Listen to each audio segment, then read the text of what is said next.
দর্শক প্রতিবেদন দেখছিলাম এবার একটু রাজধানীর বাইরে জ্বালানি তেলের সংকটের খবর আমরা জানবো। পঞ্চগড় এবং মাদারীপুর থেকে যুক্ত হবেন আমাদের সহকর্মীরা।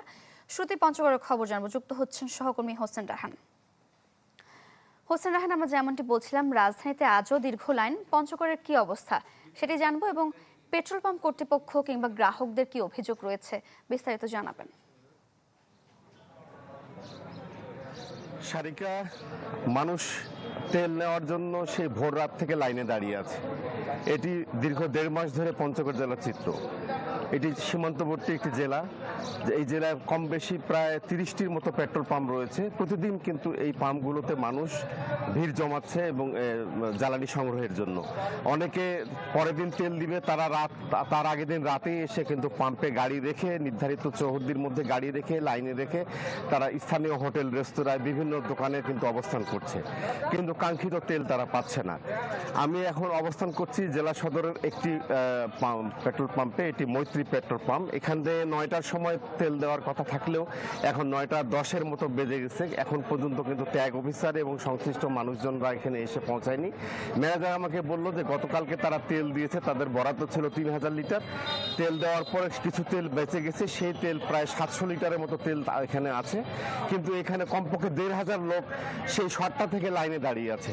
তারা সবাই তেল নিবে এবং জেলা প্রশাসনের পক্ষ থেকে যেভাবে ফুয়েল কার্ডের মাধ্যমে তেল সরবরাহ করার কথা রয়েছে সেভাবে মানুষজন এখানে আসছে এবং তারা অলরেডি লাইনে দাঁড়িয়েছে সারিকা। এবং দেখা যাচ্ছে, আমি স্থানীয় মানুষদের সঙ্গে কথা বলেছি, তাদের অধিকাংশ মানুষেরই কিন্তু ফুয়েল কার্ড নাই। এখানে 40% মানুষের ফুয়েল কার্ড আছে, আর বাকি 60% মানুষের কিন্তু ফুয়েল কার্ড নাই। ফলে 40% মানুষ কিন্তু প্রথমে তেল নিচ্ছে এবং পরে তাদের পরে কিন্তু যাদের তেল নেই এবং গাড়ির কাগজপত্র নেই তাদেরকে কিন্তু 300 টাকার করে তেল দেওয়া হচ্ছে।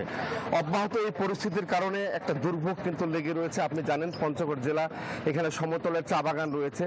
এখন কিন্তু চায়ের প্লাকিং চলছে। সেই প্লাকিং করার জন্য কিন্তু মেশিন দিয়ে চা পাতা কাটতে হয়, সেই মেশিনেও কিন্তু তেল নাই। চাষিরা বিভিন্ন জায়গা থেকে জেলা প্রশাসনের কাছে আসতেছে প্লাকিং মেশিনে তেল কেনার জন্য। পাশাপাশি গম হারভেস্ট করার জন্য হারভেস্টার মেশিন কিন্তু পড়ে রয়েছে। চাষিরা কিন্তু একটা সীমাহীন দুর্ভোগের মধ্যে পড়তেছে। তারা কিন্তু এই তেলের অভাবে, ডিজেলের অভাবে তারা চা প্লাকিং করতে পারছে না, অনেকে গম হারভেস্ট করতে পারছে না। এরকম একটা বিড়ম্বনা আছে। আমরা প্রশাসনের সাথে যোগাযোগ রেখেছি, তারা অব্যাহতভাবে প্রতিদিন জেলা সদরের বিভিন্ন পাম্পগুলোতে তেল সরবরাহ করার যে পদ্ধতি, সেই পদ্ধতি অনুযায়ী তারা সরবরাহ করছে। কিন্তু সাধারণ মানুষের একটা দুর্ভোগ কিন্তু আছেই। অনেকে অফিস আদালত কাজকর্ম করে বাদ দিয়ে কিন্তু লাইনে দাঁড়িয়েছে। সর্বোপরি একটা দুর্ভোগ এখানে বিরাজ করছে এবং এটি কিন্তু অব্যাহত আছে। সারিকা, এই ছিল পঞ্চগড় জেলার সার্বিক তেল সরবরাহের পরিস্থিতি আমার কাছে। হোসেন রাহান, ধন্যবাদ আপনাকে। মাদারীপুর থেকে আছেন সহকর্মী সাগর হোসেন তামিম। মাদারীপুরে ফিলিং স্টেশনগুলোর কি পরিস্থিতি দেখছেন? সময়ের সাথে সাথে দেখা যায় নিত্য নতুন প্রয়োজন। রেডি থাকতে হয় প্রতি মুহূর্ত।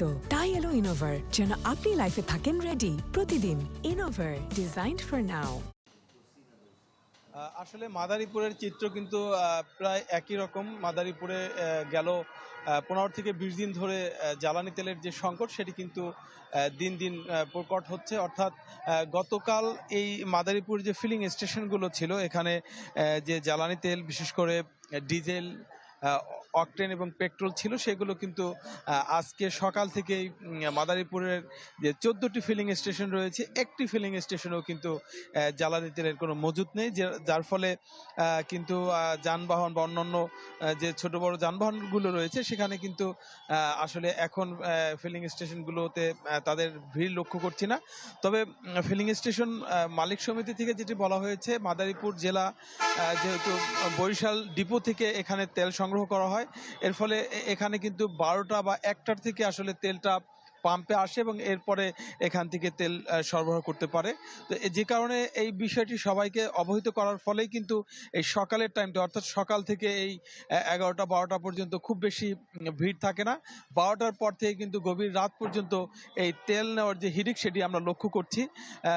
পেট্রোল মালিক সমিতি থেকে যেটি বলা হচ্ছে যে তারা যে তাদের যে চাহিদা, সেই চাহিদা তুলনায় কিন্তু তারা আসলে প্রয়োজনের তুলনায় খুবই কম তেল তারা পাচ্ছে, যার ফলে কিন্তু এই সংকটটা তীব্র হচ্ছে এবং সেটি তাদের যে চাহিদা সেই চাহিদার অর্ধেক পরিমাণ তারা জ্বালানি তেল পাচ্ছে, যার ফলে কিন্তু গ্রাহকদের সাথে এই পাম্প মালিক যারা রয়েছে তাদের সাথে কিন্তু ধস্তাধস্তি এবং বাকবিতণ্ডা বিভিন্ন ধরনের অরাজকতা সৃষ্টি হচ্ছে, যার ফলে কিন্তু আইন শৃঙ্খলা রক্ষাকারী বাহিনীর পক্ষ থেকে পুলিশ বাহিনীর সদস্য প্রতিটি পেট্রোল পাম্পে মোতায়েন করা হয়েছে এবং মাদারীপুর জেলা প্রশাসনের পক্ষ থেকে কিন্তু প্রতিটি ফিলিং স্টেশনে একজন করে সরকারি ট্যাগ অফিসার নিয়োগ করা হয়েছে।